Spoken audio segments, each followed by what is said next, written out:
జటాటవీగలజ్జల ప్రవాహపావితస్థలే గళేవలం జలంబితాం భుజంగతుంగమాలికాం ఢమఢమఢమఢమన్నినాదమడ్డమర్వయం చకారచండ తండవం తనోతున శివ శివం జటాకటాహ సంభ్రమ భ్రమన్నిలింప నిర్జరీ విలోలవీ వల్లరీ విరాజమానమూర్ధని ధగద్ధగద్ధగద్ధగజ్జలల్లలాట పట్టపావకే కిశోర చంద్రశేఖరే రతి ప్రతిక్షణం మమ అగర్వ సర్వమంగళా కళా కదంబ మంజరీ రస ప్రవాహ మాధురీ విజృంభణా మధువ్రతం స్మరాంతకం భవాంతకం పురాంతకం మఖాంతకం గజాంధకాంతకాంతకం తమంతకాంతకం భజే అంటాడు.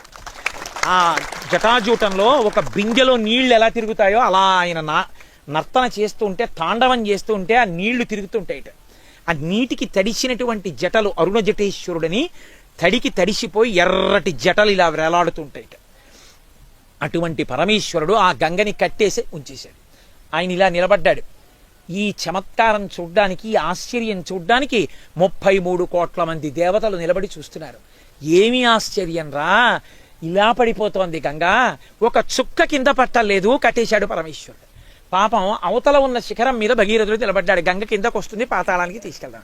కొన్ని ఏళ్లు గడిచిపోయింది, ఆయన తల్లో పడ్డం కనబడుతోంది, కింద పడ్డం కనబట్టలేదు. కనీసం ఓ చుక్క ఇలా పక్క నుంచి జారట్లేదు.